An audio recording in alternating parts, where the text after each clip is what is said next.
Alex Jones, Ethics and Communication.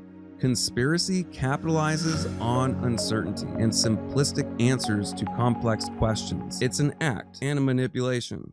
And that's the problem. People are listening. Alex Jones, he sits in a studio behind a desk with a menagerie of paperwork in front of him. But does that make him credible? No. Tonight we discuss his role in the anti-vaccination social movement, his role in misinformation as well. So join me as we examine the ethics, abuse of power, and the responsibility media figures hold in shaping public discourse. Now, to those of you who may align themselves with him, I ask you to keep an open mind. Your initial reaction might be, hey, that's my guy, and provide an example where he got one right. Well, my friends, even a broken clock is right once a day. And I ask you to consider, does that one time outweigh the rest? Is that one time of good information worth the rest of the bad information? So let's get into it. He became very popular as he began as a radio host in Austin, Texas in the 90s. He began to gain attention when Y2K occurred. His anti-establishment stance hooked those with an inclination towards conspiracy theories. His base began to build. In 1999, he founded InfoWars, who sold conspiracy theories packaged as news and transitioned from radio to an online presence at that point. His base built quickly and gained a massive online presence. His major controversies: the government organized 9/11, that the Sandy Hook Elementary School shooting was a hoax, Pizzagate, QAnon, January 6th Capitol riots, and health misinformation. Due to his behavior, he has been banned from all major platforms, for example, Spotify, Facebook, and YouTube. Furthermore, he has been found guilty of defamation court rulings exceeding $1 billion. Now, and this is where it matters to me a lot, there is a course that is mandatory in any media studies in college. It's called Ethics and Communication, among other titles. I know, I took it. In said course, you discuss responsibilities, those who hold a position where others listen to you. Consider for a moment just how much social interactions with others would change if there was no news. If the internet shut down and the printing press broke down, your discussions would probably only be about what's going on within a few miles around you rather than tens of thousands. You'd most likely have more friends. As such, the media has a direct impact on those social interactions and therefore a responsibility. You see, we all play a role in society, and we usually dress, act, work, and live in an environment that reflects that role. Alex Jones masked his role as a credible journalist sitting behind a desk, a prop of paperwork upon it, with screens behind him, a teleprompter and camera in front of him, a nice shirt, and voice that projects. But it's an act and a manipulation. That paperwork is nothing more than a visual representation of a source of information to get the audience to believe that what he's saying is credible and the truth, kind of like a clipboard. It grants unsaid credibility, as in society, often those who are in a position of authority have one. You see, he exploits the cognitive associations we associate with the role of a journalist by mimicking their role in society. Some might say, oh, people don't listen to him. They don't believe it, but they do. Alex Jones testified in 2014 that InfoWars made $20 million annually. According to the Rolling Stones, Alex Jones' InfoWars store sold $165 million over 3 years, beginning in September 2015. His primary products being vitamin supplements and survival gear. You don't make that without people listening to purchase what he's selling. And that's the problem. People are listening. Anti-vaccination movement, one of the most damaging spread of disinformation, where he abused his position. I'd like to pull up a study, which we have right here. This study is a retracted study. The claim that this individual made, the doctor that wrote this, the primary author, was that there was a link between autism and vaccines. One of the big issues with this is the sample size. It's very small. 3 of the 9 children reported with regressive autism did not have autism diagnosed at all. Only 1 child clearly had regressive autism. Despite the paper claiming that all 12 children were previously normal, 5 had documented pre-existing developmental concerns. Some children were reported to have experienced first behavioral symptoms within days of the MMR vaccine. That's measles, mumps, and rubella. But the records documented these at starting some months after vaccination. In 9 of these cases, unremarkable colonic histopathology results, noting no or minimal fluctuations in inflammatory cell populations, were changed after a medical school research review to non-specific colitis. The parents of 8 children were reported as blaming MMR, but 11 families made this allegation at the hospital. The exclusions of 3 allegations, all giving times to onset of problems in months, helped to create the appearance of a 14-day temporal link. Patients were recruited through an anti-MMR campaigner, and the study was commissioned and funded for planned litigation. So, thought this guy would probably be associated with Alex Jones, and guess what? I was right. And let's just observe what he's selling, right? Or how he has framed his show in order to attract a certain audience. I mean, there is a strategy to this stuff. I don't think people consider that, but you do attract a certain type given your message. So first we got something appearing to be the White House. We got Nazi symbols on it. This is creating that symbol of an oppressive power in the US, this anti-government. And look at the military involved with it. They're coming, they're gonna get you. You want answers? Well, so does he. So does he. He's gonna get them. Yeah, you go, Alex Jones. Get it. Get it, Alex Jones. Get it. You're such a badass. Fight the power. Dr. Wakefield is an academic gastroenterologist. Andrew Wakefield, he was the primary author. Pronouncing that right. He received his medical degree from St. Mary's Hospital Medical School, part of the University of London in '81. So he starts off with reading all these credentials in order to grant credibility. Studied small intestinal transplantation in Toronto, Canada. This is an individual who focuses in that area, now drawing conclusions into autism. Dr. Wakefield lost his job in the Department of Medicine in London's Royal Free Hospital, his country, his career, and his medical license. Well, tell us about your research, what you discovered, and what they're trying to do to you right now.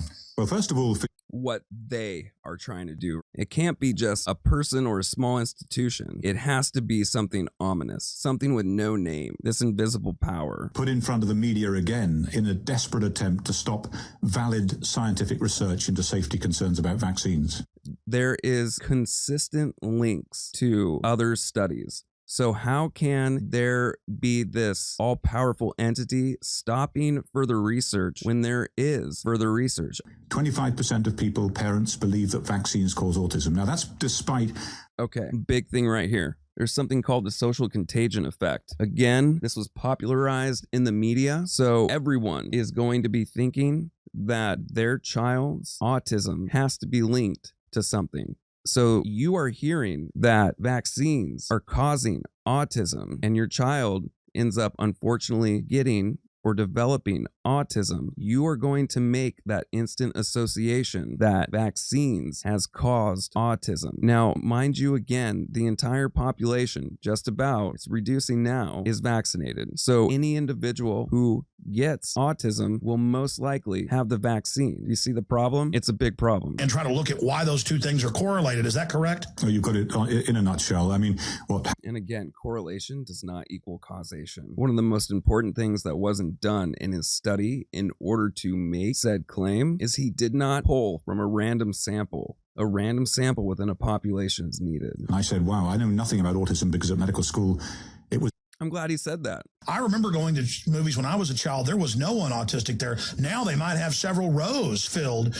Oh, yeah, because we've all gone to the movie theater and seen this. It just happens all the time. Thank you, Alex. You make a great point. I have a better point. They're talking about these increased rates, right? Again, this study was put out in 1998. This is later. What changes? Things. Everything in life, especially in academia or just our language in general. We change the definitions of things. There's something called the DSM. The DSM is used to classify certain disorders. For example, autism. And I looked a little bit into this because I thought, what could cause all these increases? Well, and this is important, Asperger's, it was first added to the DSM in 1995. It was removed in 2013, where it became included in autism spectrum disorder, which is new. We include more people within the population into that category. They have whole wings of public schools. Now I go to the park and there's autistic children just everywhere. I mean, it's like an epidemic. It's just theatrics. Around the world have replicated our findings. And one of the things, I was on a show the other day. Around the world. No one can study this topic, but people are doing it around the world. Makes perfect sense. And there is no proper regulation of safety standards for vaccines. Beyond that, okay, so one, we have the FDA. Two, these claims that parents are making. There are individuals that have been hurt from vaccines, and we have on each vaccine a tax of 75 cents, and that tax goes to the vaccine court in the US. That 75 cents, it is allocated to the reimbursement of those harmed if the case is found true. So we have a way to help those who have been harmed. In relations to this specific claim of autism and vaccines, there has been no specific proof or evidence that the vaccine causes autism, but there have been cases, one, where it is caused by a secondary effect. In other words, it causing a condition that then induces symptoms of autism.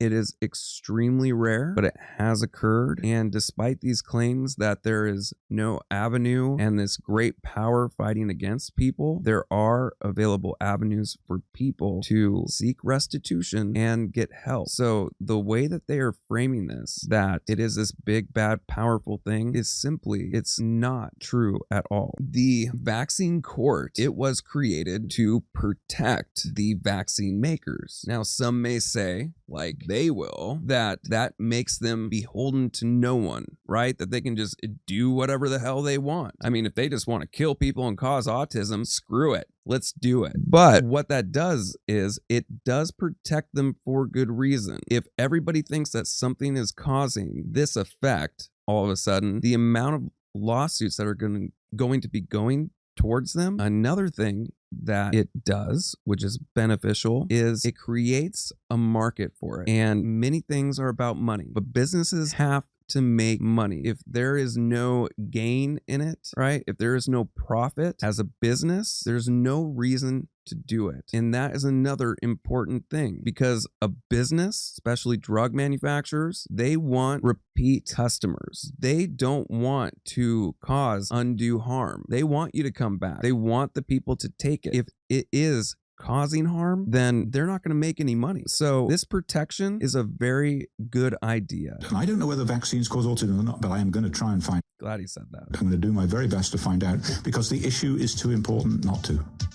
Absolutely. And Do you see how much what he says contradicts what he knows? It's such an interesting contrast. So interesting. I'm going to make all of these, suggestions that they might have something to do with vaccines, but I don't really know what the hell's going on. To a conclusion, Alex Jones's career, it reflects the rise of conspiracy culture and the challenges of misinformation. The cautionary message I seek to express is that we should be critical of those that we listen to, because if we don't, it leaves us open to be taken advantage of from others. No one will be perfect. There will be mistakes made. However, there can be harm done from actions such as his. According to the CDC, and this is the side that they leave out, according to the CDC, in 2024, there were a total of 284 cases, 42% under the age of 5 years old of the measles. 89% of the 284 cases were unvaccinated or unknown. Also, according to the CDC, measles cases have surged worldwide, infecting 10.3 million people, with an estimated 107,500 people, mostly children younger than 5 years of age, died. Conspiracy capitalizes on uncertainty and simplistic answers to complex questions. Have there been incidents of harm? Yes, but all treatments